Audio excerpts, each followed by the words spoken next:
بسم اللہ الرحمن الرحیم۔ باتیں میڈیا کی کے سلسلے کا ایک اور پروگرام۔ آج 1 اکتوبر ہے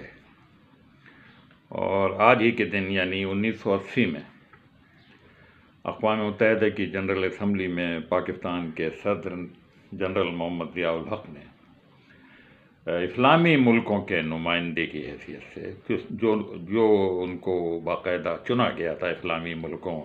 کی کانفرنس میں خطاب کرنے کے حوالے سے کچھ بات ہوگی۔ واقعہ بہت پرانا ہے، 45 سال گزر چکے ہیں اور پچھلے سال ہمارے وزیر اعظم شہباز شریف صاحب نے بھی جنرل اسمبلی میں اسی تاریخ کو خطاب کیا تھا اور انہوں نے خود قرآن شریف کی کچھ آیات پڑھی تھی۔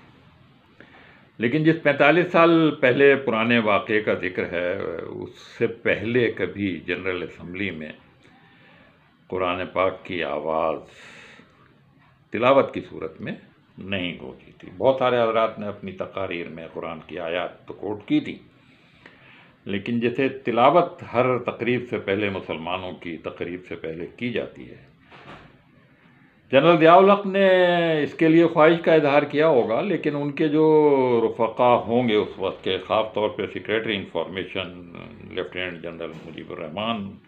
اور پی ٹی وی کے کارپرداز حضرات اور ریڈیو کے بھی ہوں گے، ان سب نے مل کر کوئی طریقہ کار اقوام متحدہ کے اصولوں کے تحت شاید جنرل اسمبلی میں کوئی اور شخص نہیں آ سکتا۔ اب جب تلاوت کا مسئلہ آیا، ضیاء الحق صاحب کی خواہش تھی کہ تلاوت کی جائے، تو یہ مسئلہ درپیش ہوا کہ قاری صاحب کو کیسے اندر لایا جائے۔ پتہ چلا کہ ایسا ممکن نہیں ہے۔ اس کے لیے پھر کچھ ان کے بہی خواہوں نے، رفیقوں نے یہ مشورہ دیا کہ اسمبلی ہال کے پیچھے جس طرح سے نشریاتی اداروں کو 2-3 کمرے دیے جاتے ہیں جہاں وہ اسٹوڈیو بناتے ہیں عارضی، تو پاکستان ٹیلی ویژن اور ریڈیو پاکستان کا جو کمرہ ہو اس میں ہی ہم قاری صاحب کو بلا کر اور اناؤنسر کو بلا کر بٹھا لیں۔ تو اظہر لودھی صاحب ٹی وی کے اناؤنسر کے طور پر اور قاری شاکر قاسمی صاحب بڑے مشہور قاری تھے، اپنے زمانے کے، مرحوم ہو گئے، اب ان دونوں حضرات کو پاکستان سے لے جایا گیا۔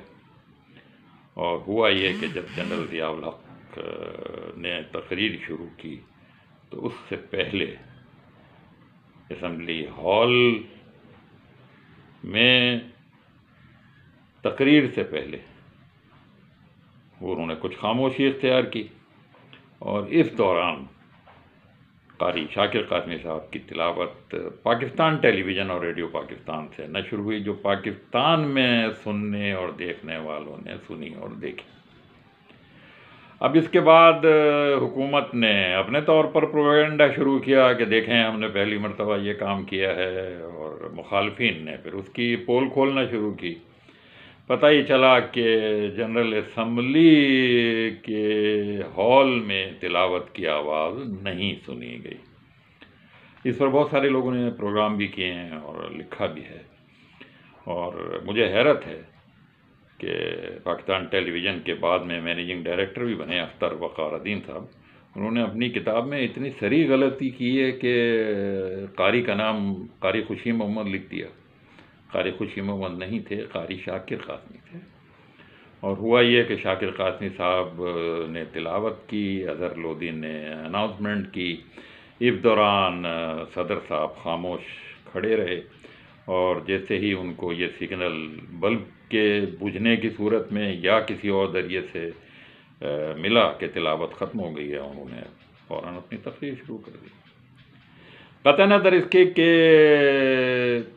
یہ تقریر کیسی تھی اور بعد میں عالم اسلام میں اور خود پاکستان میں کس طریقے سے اس کا کریڈٹ لیا گیا اور اس کے فائدے جنرل صاحب کو پہنچے، حکومت کو پہنچے، عالم اسلام کے بعد ملکوں سے پاکستان کے جو خراب تعلقات بھٹو صاحب کی پھانسی کی وجہ سے تھے وہ کچھ بہتر ہوئے، لیکن خود یہ ایک کنٹروورسی، ایک تنازع بن گیا کہ آیا تلاوت کی گئی نہیں کی گئی، اور بہت ساری آرا۔ ایک رائے یہی آئی جو اظہر لودھی صاحب کی بیان کرتا ہے، پتہ نہیں کہاں لکھی ہے، کہاں سے یہ سنی ہے، میں نے ایک بڑی معتبر کتاب میں یہ پڑھا ہے کہ اظہر لودھی صاحب کا کہنا یہ ہے کہ ایک چھوٹے سے ٹیپ ریکارڈر پر یہ ریکارڈ کر کے قاری شاکر قاسمی کی تلاوت صدر صاحب کے حوالے کر دی گئی تھی۔ اس زمانے میں موبائل تو تھے نہیں ایسے، تو بہرحال وہ جیسے ہی صدر صاحب روستم پہ پہنچے، انہوں نے وہ بٹن آن کر دیا ریکارڈر کا، اور مائک کے سامنے وہ تلاوت جو قاری شاکر قاسمی صاحب نے کی تھی، اور وہ شاید یہاں سے شروع ہوتی تھی، الذین اخرجوا من دیارہم، جو لوگ اپنے گھروں سے نکالے گئے ہیں، ان کے بارے میں قرآن پاک کے احکامات تھے۔ تو ایک رائے تو یہ ہے، دوسری رائے یہ ہے کہ صدر صاحب خاموش کھڑے رہے اور پیچھے سے قاری شاکر قاسمی کی آواز میں پاکستان میں اور شاید دیگر ملکوں میں پی ٹی وی کے توسط سے تلاوت گونجتی رہی، لیکن ہال میں وہ آواز، تو یہ بات بھی کوئی زیادہ سمجھ میں نہیں آتی ہے، کیونکہ 1 یا 2 منٹ اگر تلاوت ہوئی ہوگی تو صدر صاحب کیسے خاموش رہے ہوں گے؟ جنرل اسمبلی کا عملہ جو ہے وہ کیسے آ کر ان کو نہیں بتا رہا ہوگا کہ صاحب بولیے آپ کا وقت ہو گیا؟ تو یہ 2-3 چیزیں اس طرح کی ہیں جو ابھی تک متنازع ہیں، اور جس طرح پاکستان میں یہ رواج رہا ہے کہ بہت ساری اہم باتیں عوام کو نہیں بتائی جاتی،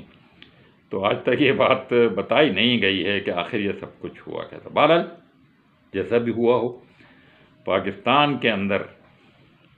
یہ مشہور ہوا کہ جنرل صاحب نے پہلی مرتبہ اقوام متحدہ کی جنرل اسمبلی میں تلاوت کرائی۔ انور سعید کو اجازت دیجیے، اللہ حافظ۔